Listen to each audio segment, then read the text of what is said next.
communication is a skill set that has to be experienced. And so I didn't start off communicating very well. I maybe would say the goal as to the why, but I wouldn't follow up with the how. So it took me a while to realize my own communication style and how to be efficient and use an economy of words so that I can explain myself and bring others along. Michael Hyatt says that communication is connection. Yes. I love that because I firmly believe it. And for me, when I communicated the goal, which the goal is like just painting the picture of what it looks like at the finish line. And then when I explained the guidelines, so the guidelines are those bullet points of how to reach the goal. And they don't micromanage, they're just loose enough to guide. And then there's the guardrails, which are my favorite. The guardrails are these checkpoints that build trust and respect. And once I had all three in play, I was able to make a connection with my communication. That's so good. And I love that you use the word micromanage. Many of us hate to be micromanaged. And when you hear about goals and guardrails and guidelines, Michelle, you know me pretty well, you and your husband, I'm independent. I'm entrepreneurial. Leave me alone. Don't tell me how to do it. So I like the goal part, but the guidelines feel constraining.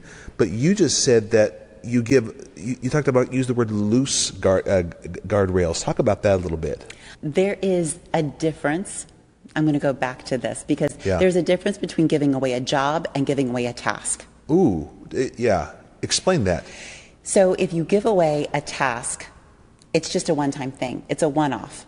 Like you can give away a task for my kids. I can give away the task of taking out the garbage, and I have to repeat those instructions every week.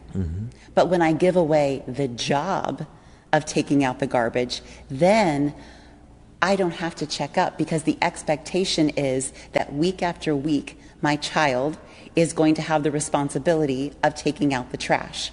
And I think the same thing is true in ministry. So many times we give away a task and then people are standing around saying, okay, now what?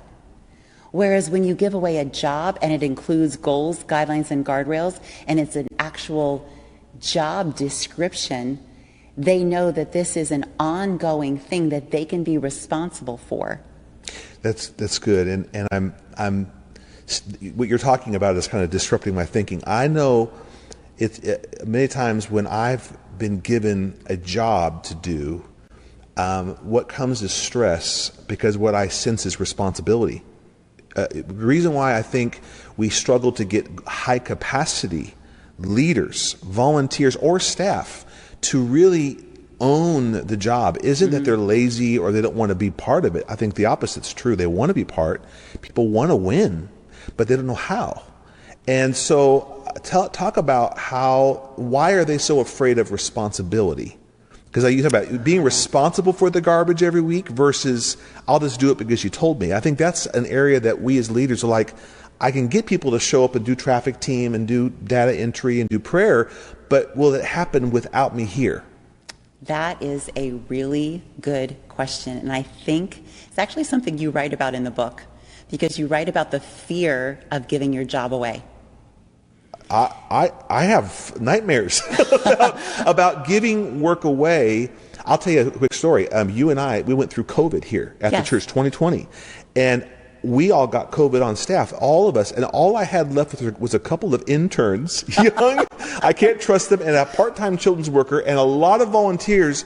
And so the senior pastors of our church, they came to fill in. I'm like, oh God, don't come now because I can't cover and protect and knit, and just tidy everything around.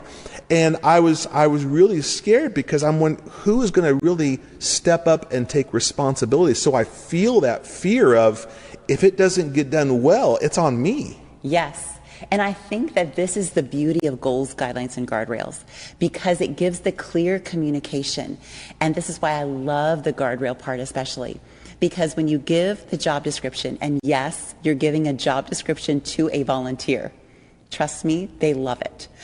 When you give a job description to a volunteer, they see the goal, They see these guidelines, but then they know that there are these checkpoints, that they're not just thrown out to just do this without any backup. They're actually partnering with you. And so the guardrails are these checkpoints where you're meeting with them once a week, once a month, whatever the job entails, to say, hey, I want to hear feedback. How's it going? Are you still good? Does this still fit within your time frame that you're able to give? Is there anything I can help resource you?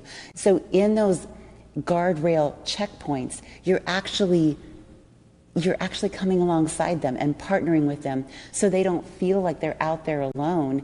And then you can also give it away with more confidence, knowing I'm going to check in with them.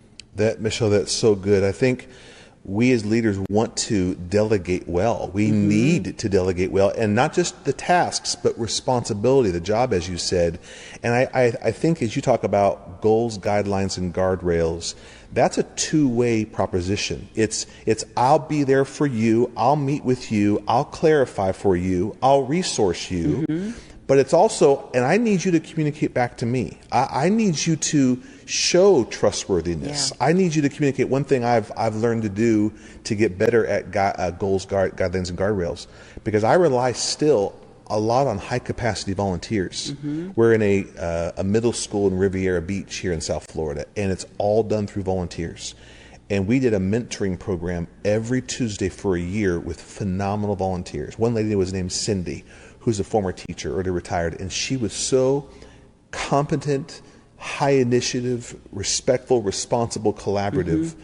And one thing that I've taught the volunteer leaders and even staff is what I call EOD, EOW, and EOM. So end of day, end of week, end of month. Can I share this with you? Yes, please. And I think this is helping people to what I need to see back from them. I'm trying to be clear, redundant, and resource and supportive, but I need by end of day, end of week. So this is just good communication. End of day says, if I sit with you and talk to you, that by the end of that day, you started something on that.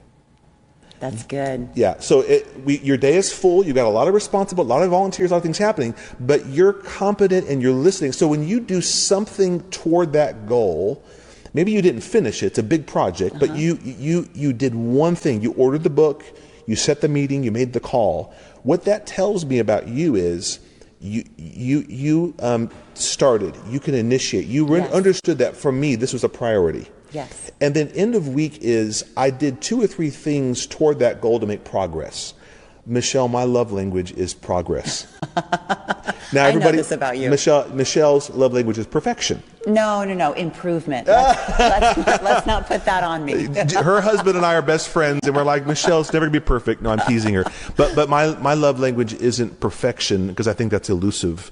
But I do think I have to see progress. So what you can do for me, if you want to work with me, is not just by the end of the day do something to show me I did something. By the end of the week, there were 2 or 3 or 4 steps. I had the meeting, I trained, I practiced, I made an investment. You haven't gotten to the goal yet, but you've shown that I'm gonna do productive work toward that goal. And then end of month, that's where you show results. Yes.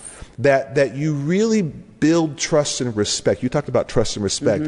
When you can show results, that something's better or bigger or built because you were there. And sometimes when I meet with someone, whether it's a hallway conversation or it's a one-on-one sit down like we're doing right now, and they're not taking notes and they're just nodding their head, and then I'm wondering by the end of the week, did they hear me? Did they do anything? So I think my point of sharing that is goals, guidelines, and guardrails to me is a two-way conversation. When you raise up high-capacity volunteers, they may not always stay at that high level with you. They have to prove themselves to you, just like you're proving yourselves to them. I love that you said that, and the fact that you're adding in those extra layers, like that's not part of what we wrote. No. It's just an extra, it's your interpretation of guardrails, of how you're going to check in. And you're absolutely right. That two-way of trust and respect is transitional. We're both giving, we're both taking from that volunteer and ministry leader perspective. So I love that.